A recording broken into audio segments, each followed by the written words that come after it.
আসসালামু আলাইকুম নাহমাদুহু নুসাল্লি আলা রাসূলিহিল কারীম আম্মা বাদ ফাউযু বিল্লাহি মিনাশ শাইতানির রাজীম বিসমিল্লাহির রহমানির রহিম ইন্নাদ দীনা ইনদাল্লাহিল ইসলাম। আলহামদুলিল্লাহ, আল্লাহর দরবারে আমরা লক্ষ কোটি শুকর আদায় করি যে আল্লাহ সুবহানাহু ওয়া তাআলা জিলকদ মাসের দ্বিতীয় জুমার দিনে আমরা জুমার নামাজ আদায় করার জন্য আল্লাহর পবিত্র মসজিদের মধ্যে হাজির হয়েছি। আমরা দেখতে পাচ্ছি স্বপ্ন ছায়া সংগঠনের পক্ষ থেকে আজ দক্ষিণ খাস্তগ্রাম জামে মসজিদ পরিষ্কার করা হয়েছে। এই সংগঠনের একজাক তরুণ আমাদের এই মসজিদ ভিতর এবং বাহির এবং ঈদগার ময়দান খুব সুন্দরভাবে পরিষ্কার করেছেন। তাদেরকে আমরা দক্ষিণ খাস্তগ্রাম জামে মসজিদ কমিটির পক্ষ থেকে আন্তরিক মোবারকবাদ অভিনন্দন জানাচ্ছি। তারই সাথে সাথে আমরা দক্ষিণ খাস্তগ্রাম জামে মসজিদের প্রতিটি মুসল্লিয়ানের গ্রামের পক্ষ থেকে এই দোয়া দিচ্ছি, এই সংগঠনের প্রতিটা মানুষের যেন আল্লাহ দুনিয়া আখেরাতের কল্যাণ দান করুন। এই যুবকদের দিন এবং দুনিয়া যেন আল্লাহ রোশন করিয়া দিন। আল্লাহুম্মা আমিন। ইন্নাদ দীনা ইনদাল্লাহিল ইসলাম। ইসলাম শান্তির ধর্ম, সাম্য মৈত্রীর ধর্ম।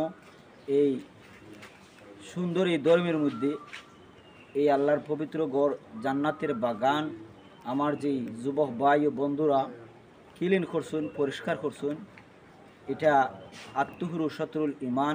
পবিত্রতা হচ্ছে ইমানের অঙ্গ। এই পবিত্রতাটা মসজিদের পবিত্রতা রক্ষা করা ইমানদারের কর্তব্য। একটা ইমান, একটা দায়িত্ব তারা আদায় করছুন। আল্লাহ এই ক্লিনরে, এই মসজিদের পরিষ্কারে কবুল কর্তা, এর উসিলে আল্লাহ তারা যা খায়ের দান কর্তা।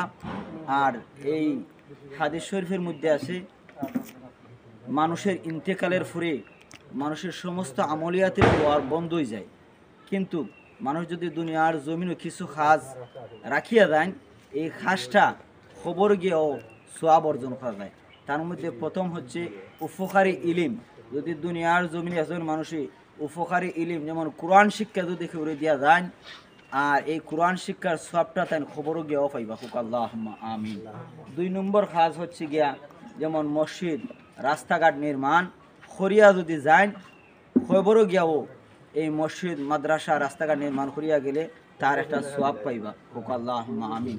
3 নম্বর হচ্ছে গিয়া যদি নেককার আওলাদ দুনিয়ার জমিনে রাখিয়া দেন, আর নেককার আওলাদ দ্বারা যদি মসজিদ পরিষ্কার নয়, সমাজের ভালো ভালো কাজ হয়, এই ভালো ভালো কাজগুলা হচ্ছে গিয়া সদগায়ে দাঁড়িয়া। আমার যে বায়ু বলতে স্বপ্ন ছায়া সংগঠন করছুন, এই স্বপ্ন ছায়া সংগঠনের মধ্যে যারা এড হইছুন, এবং আমি আমার বক্তব্য কইমু যারা এখনো এড হইছুন না, তারার অ্যাডমিন যারা আসুন বা প্রধান যারা আসুন, আমার এই বনগাঁও, খাস্তগ্রাম, মামদপুর, লোগাঁও প্রত্যেক যুবকের উদ্দেশ্য করিয়া কইমু, স্বপ্ন ছায়া সংগঠন এই সংগঠনের মধ্যে প্রবেশ করে দুনিয়া আখেরাতের অশেষ হাসিল করুন এবং জীবনকে আলোকিত করুন। আমার কাছে এই উদ্যোগটা, এই স্বপ্ন ছায়া সংগঠনটা অত্যন্ত ভালো লাগছে, এবং এই স্বপ্ন ছায়া সংগঠনের যে কাজ আমি দেখতে পাচ্ছি, তারা সংগঠনের লক্ষ্য উদ্দেশ্য ইসলামের সুমহান বাণী প্রচার ও প্রসার, এটা অত্যন্ত বর্তমান জামানায় অত্যন্ত ভালো একটা কাজ।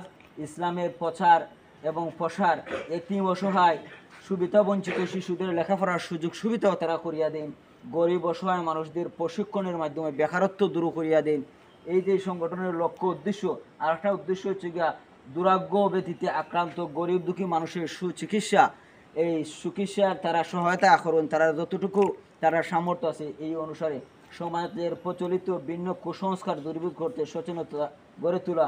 বৃক্ষরোপণ কর্মসূচি আছে। বৃক্ষরোপণ কর্মসূচি অত্যন্ত বড় এক জিনিস। অর্থাৎ একটা বৃক্ষরোপণ যদি এই করুন, আর এটা যদি এই বড় হয়, গাছটা যদি বড় হয়, এই গাছের তলে আমরা আলো পাই এবং গাছ থেকে আমরা বাতাস পাই। এই বাতাসের সাহায্যে, অক্সিজেনের সাহায্যে আমরা বাঁচি। এই যে সংগঠনের লক্ষ্য এবং উদ্দেশ্য এবং স্বপ্ন ছায়া সংগঠন, আমি মনে করি গোটা বাংলাদেশের মধ্যে আমি মনে করি এটা এক্সক্লুসিভ, সবার চেয়ে আলাদা একটা সংগঠন। আল্লাহ এই সংগঠনটা কবুল কর্তা। এই সংগঠনের আমার এমদাদ ভাই, আদনান ভাই, আমার আরও ভাই বাতিজা অনেকেরই আমি দেখছি তারা এই উদ্যোগ নিছুন। আমি আজকে আমার বক্তব্য কইম, আজ থাকেন আপনার সহযোদ্ধা হিসাবে আমি আপনার সাথে থাকতাম চাই। আপনার সংগঠন আমার নামটাও উঠাইবা, যেহেতু আমি আপনার গ্রামের মানুষ। আর আমার বক্তব্য দীর্ঘায়িত না করিয়া আপনার সুস্বাস্থ্য এবং দীর্ঘ আয়ু কামনা করি। আসসালামু আলাইকুম ওয়া রাহমাতুল্লাহ। আমার দক্ষিণ খাস্তগ্রাম মসজিদের মুত্তল্লি সাহেব জনাব মোহাম্মদ মামুনুর রশিদ সবুজ সাহেব আসুন, তাইনও কিছু কথা কইবা, আমার চাচাও আসুন, দুইও কথা কইবা।